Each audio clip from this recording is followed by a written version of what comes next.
Heyo, welcome back to Listed, the top 20 greatest tag teams. Now, if you've just decided to click on part 2, well, let's just run down the list of the tag teams that we've already gone through. Edge and Christian, The Outsiders, The Hardy Boys, Team 3D, The Rock and Roll Express, Strike Force, The Quebecers, The Rockers, Los Gringos Locos, Eddie Guerrero and Art Barr, and Heat. So, let's resume the countdown with the Head Shrinkers. They are number 9, and they're number 9 for a reason. Head Shrinkers, one of my favorite tag teams as well. For big men, they could move, and their squash matches were freaking sweet to watch. They are one of my favorite tag teams because Samoan wrestling is just fantastic, and I just love them. I mean, they got a tag title run, which was nice. I mean, the WWF tried to make them create the legacy of the Wild Samoans, which could not be done, but still, Head Shrinkers is one of my favorite tag teams, and my dream tag match would be Harlem Heat versus the Head Shrinkers. I would have loved to see that, and they even had a good face run. It was a shame Samu left, but whatever, Barbarian did well for them. That's the uni. So Head Shrinkers, number 9. Team number 8, Demolition. Now, Demolition did get ridiculous when they brought Crush It, 3 members, but you know what? They were a damn good tag team. Demolition was a rip-off of the Legion of Doom, but still, they were damn good workers in the ring with Axe and Smash, Bill Eadie and Barry Darsow. They had awesome feuds with the Hart Foundation, with Strike Force. I think they had one with the Killer Bees in the late 80s, I mean. So, like, they had great matches with anyone. And they had another Mr. Fuji, and their face run was damn good, considering they became 3-time WWF Tag Team Champions. WrestleMania 6, my father was there, by the way, 27 days before I was born.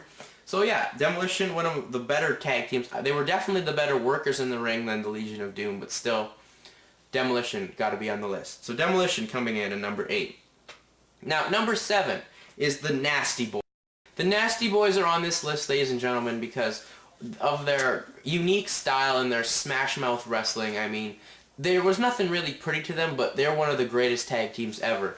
I mean, I kind of just say that because they were one of my favorites too, but they were one of the greats. I mean, I only saw them in WCW. They had great feuds with Cactus Jack and Max Payne. What's Harlem Heat, Bloods, and even the NWO. When NWO first came, they were going to join it, but they did not, which was good. But anyway, Nasty Boys had to be on this list. They're in the Legends of Wrestling games. And their promo ability was pretty good. I mean, it was just screaming at the camera saying, "Nasty!" But I was about their promo ability. But still, in the ring, they would clubber you up, beat you down. They were pretty much what Dusty Rhodes and Dick Murdoch team was. So anyway, number 7, Boys.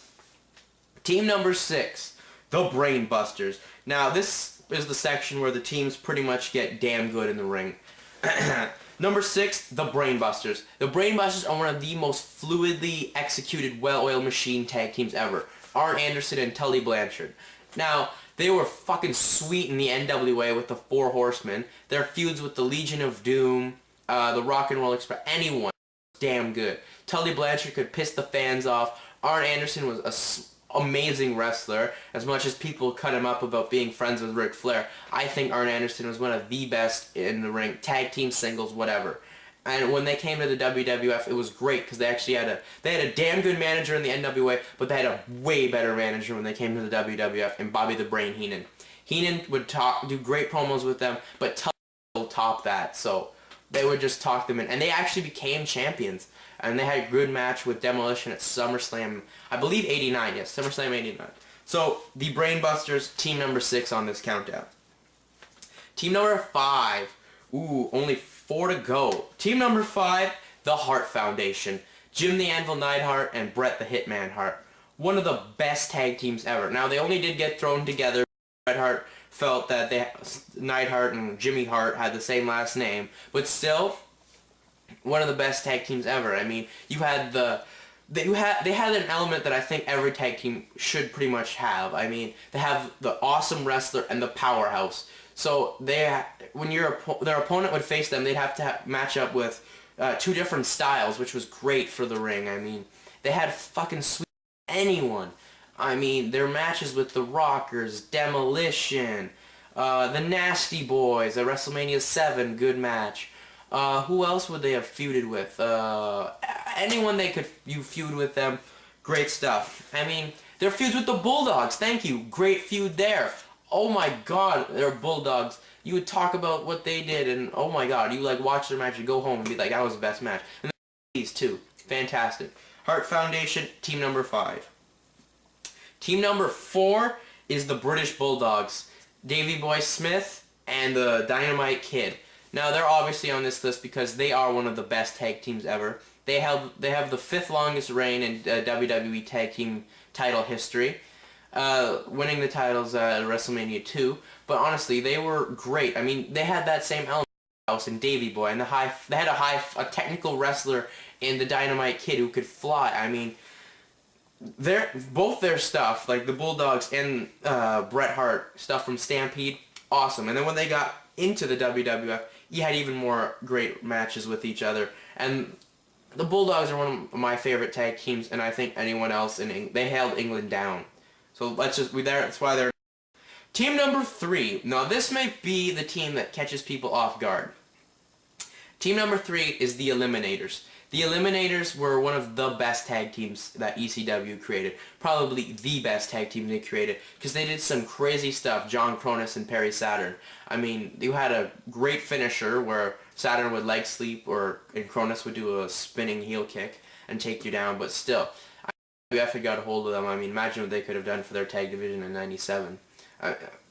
Awesome. The Eliminators were awesome. They had a great feud with the Dudleys.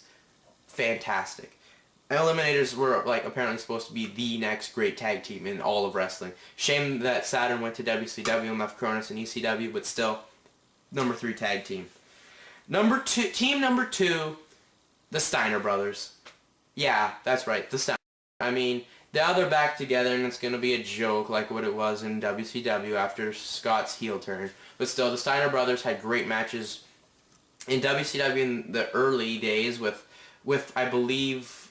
They had great stuff with Harlem Heat, the Nasty Boys, the Legion of Doom, Doom, anyone. I mean, they were just great. And when they came to the WWF, it was awesome. They had great matches with Money Incorporated. I mean, come on, the head shrinkers were damn good. And moves they would pull off, like the Frankensteiner, like, oh my god.